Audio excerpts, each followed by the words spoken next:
Welcome back to the deep dive. This is, well, your place to cut through all that noise and get the key insights you really need, to stay not just informed, but actually ahead in tech. And today, we're diving deep into something I know a lot of you are really curious about, especially if you're navigating the whole enterprise Linux world. Think of this as your shortcut to what's coming next. Last time, we set some important groundwork, didn't we? We talked about building out a lab platform. And yeah, we looked at Linode specifically as a really good base for, getting those hands-on skills sharp. The idea was all about getting practical. So today, we're kind of taking that practical spirit and aiming it right at the future. Exactly.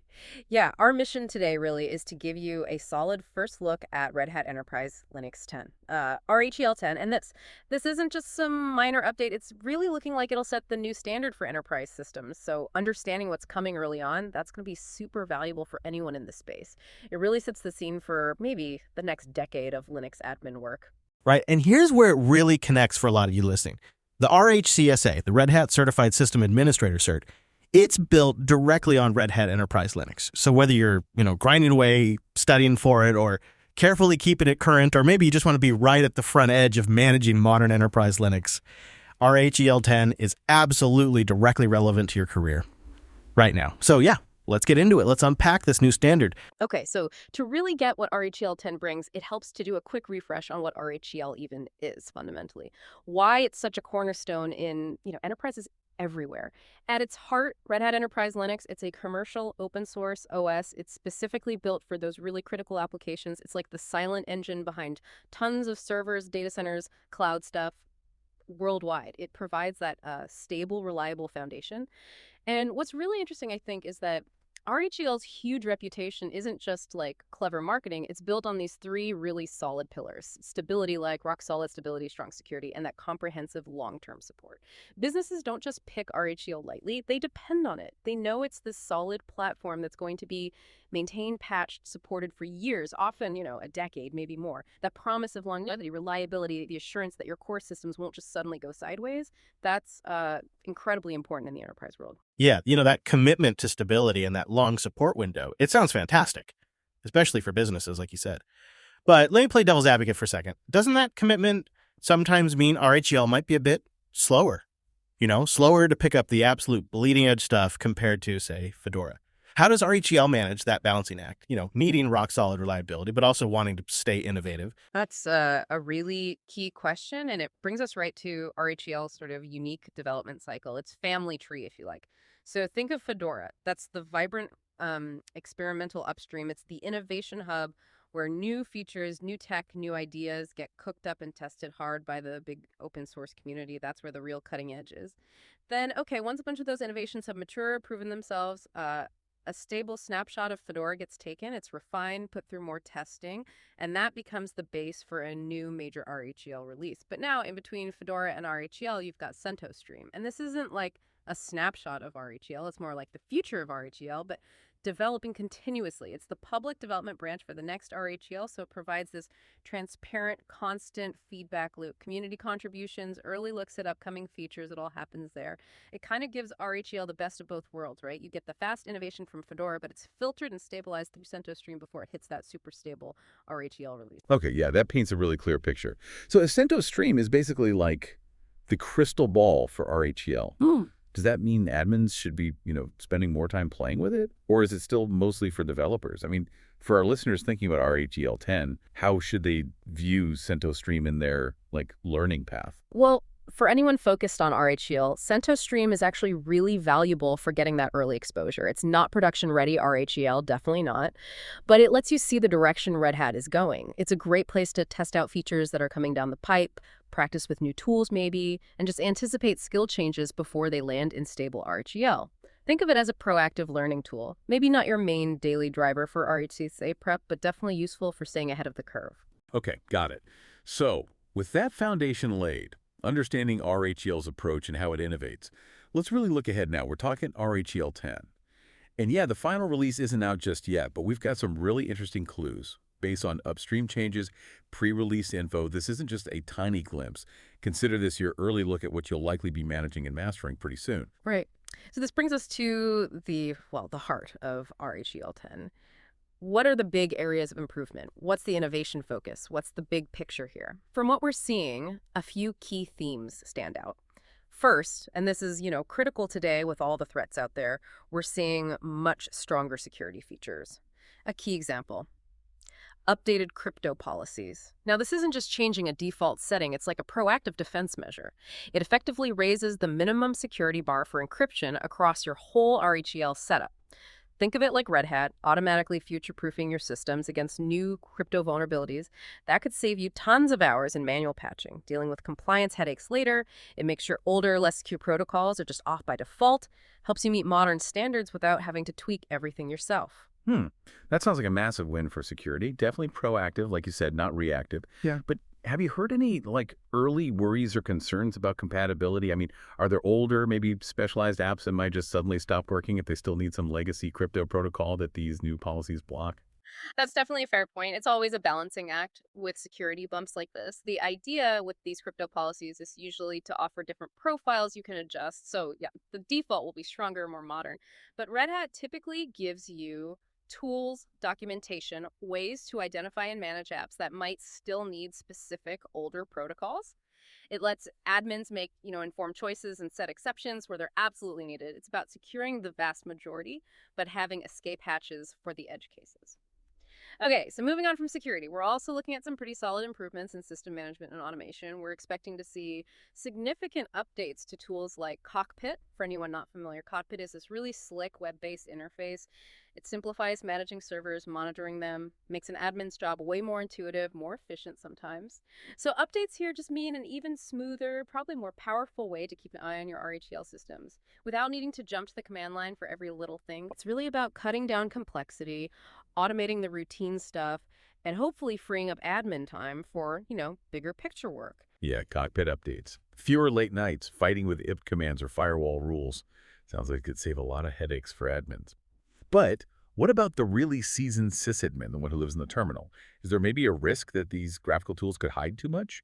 Could it lead to a shallower understanding for newer admins maybe? It's a valid point. That tension exists. But Cockpit, well, it simplifies, yeah, but it doesn't replace the command line. It's meant to complement it. And actually, the nice thing is it often shows you the underlying commands it's running, which can be a fantastic learning tool, actually, for newer folks and for the experienced admins. It's a quick dashboard, a way to handle routine things fast, frees them up to use the CLI for the really complex problems. So it's about choice, efficiency, not really dumbing things down.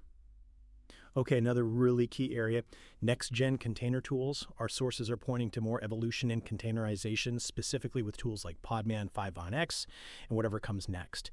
Podman, remember, is that daemonless container engine, lets you develop, run, manage OCI standard containers right on your Linux box. Sticking to that open standard means portability, interoperability, which is great, and the advances in Podman 5onX and beyond, they really underline its growing importance for modern apps, deployment, management, offering more features, better speed, better security for container workloads. Okay, daemonless and rootless, those words, they sound like a really big deal for container security. Can you unpack why that's so significant? Beyond just saying better security. Yeah. What does daemonless actually mean for an admin's day-to-day? And how does running containers without root truly change things? Great question. Because it really is a fundamental shift in how containers are handled on RHEL. Daemonless means basically there's no single central service running constantly in the background. Unlike older container runtimes, there's no single point of failure, no single big target for attack. Each container process is managed directly by the user. Makes it more robust, maybe simpler to troubleshoot too, and rootless. Well, that lets you run containers with much greater isolation using way fewer privileges. This massively shrinks the attack surface compared to the old daemon models where, if the daemon got compromised, potentially the whole host was at risk. Here, if a container gets exploited, the damage is pretty much contained to that user's own space, not the entire system. It's a huge step up for enterprise security with containers. And finally, we're definitely seeing core performance improvements. This means tweaks and enhancements to fundamental bits like the kernel itself, the absolute heart of the OS, and various file systems. These updates might seem kind of subtle. Sometimes you don't always see a flashy new button, but they lead to better speed overall, better efficiency, better use of resources right across the system.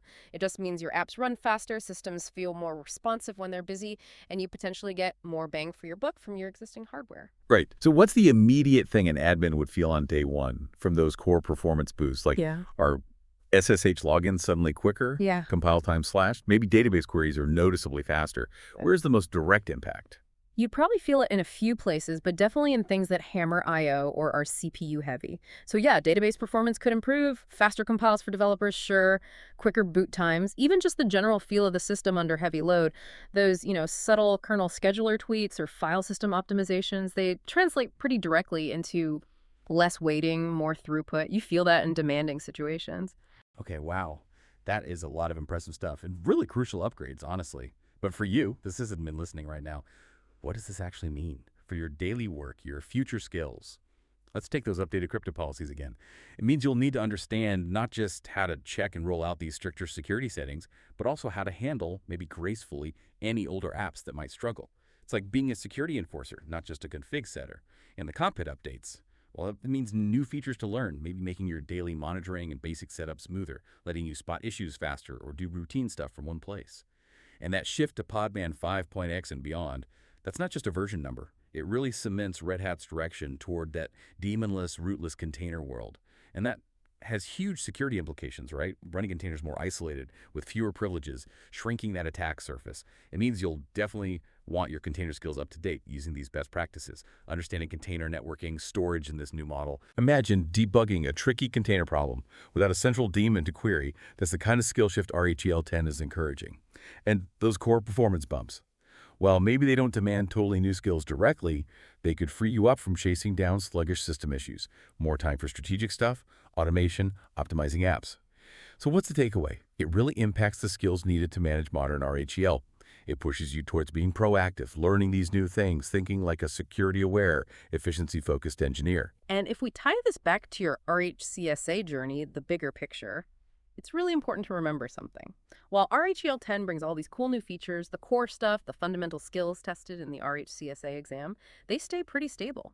The absolute bedrock of Linux admin work, managing users, permissions, processes, storage, basic networking, these core things don't radically change release to release.